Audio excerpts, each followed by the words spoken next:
What's going on YouTube? Eric here, back with another video. First off, if you're wondering where the detailing videos are, I kind of can't really do anything outside because of the stupid snow everywhere. Hopefully it's gone soon. But today I'm going to be talking to you guys about a problem that I had with my A4 Avant. I actually got it resolved yesterday, but it's been bothering me for about 3 weeks. 3 weeks ago, I noticed the check engine light came on. I didn't really think much of it. I bought a scan tool a couple days later, came in, checked the engine code, and it was a P2015 code. So hopefully this will help you resolve your issue if you have that code, or give you a better idea of where to look with that code. So I don't remember the exact wording of the code, so I'll write it right here. But the issue I was having was when I would be idling at a stoplight or just pulling out of my driveway and sitting there for the car to warm up, I'd have this intermittent stutter. The car would just start to shake a little bit, the revs would go up and down. Didn't really think much of it. It eventually got bad enough that I had to actually put my foot on the brake while idling and give it a little bit of gas just to put it up around 1000 RPM, which helps smooth the car out, because if I didn't, it would feel like somebody was shaking the whole car back and forth, which was really annoying. So after a few days of driving with that intermittent stutter issue, I decided to open the hood, take a look, and see what I could find. The biggest issue that I found with the car running is that it sounded like there was a lot of blowing going on, kind of like there was a vacuum leak. So I checked the tubes from the intercooler into the throttle body, couldn't find anything except for a lot of oil. So oil catch can is going to be next on my list for things to get. But that wasn't the issue. So after a little bit more looking, I actually found on the intake manifold there's a motor which controls flaps, which help control the amount of air going in and out of the engine. And I found out that the thing that controls the flaps itself, the motor, there's an arm that connects it to the flaps, and that actually popped out.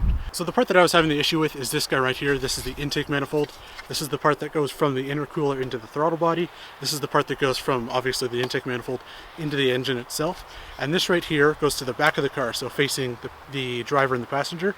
And what this is a little motor that's controlled by a vacuum, as you can see by these tubes right here. And what it does is it creates a vacuum which helps pull this arm back, which in turn opens these little flaps.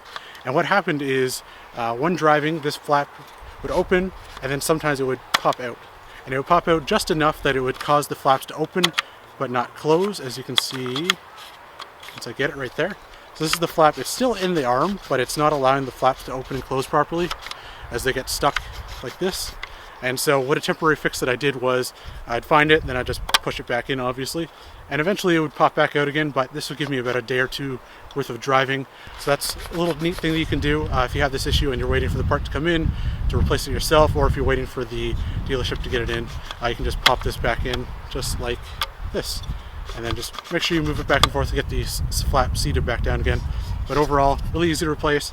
Probably takes about 20 minutes to get everything undone, and then maybe about another half hour to replace everything, put it back on. So about an hour to do everything, not too long, but you just gotta make sure you have all the right tools. After that issue was resolved, everything seems to be fine so far. So if you're having that issue, hopefully this will give you a better idea of what to look for, what parts you may need. The intake manifold itself was around $400 plus $60 for gaskets for the fuel injectors, as you need to replace those after you take the injectors out, which come out with the manifold itself. So that's something that you should be aware of, just to budget that in. So you're looking at around $1,000 or about $500 if you do it yourself. So hopefully you guys enjoyed this video. I want to remind you guys to rate, comment, and subscribe. If you want to see more videos like this, you can click right here and here for 2 videos that I will post right here, obviously. One of them will probably be detailing oriented, and the other one will probably be an overview of my A4 Avant. If you want to see more videos like this, be sure to subscribe down below and be updated when they come out. Peace.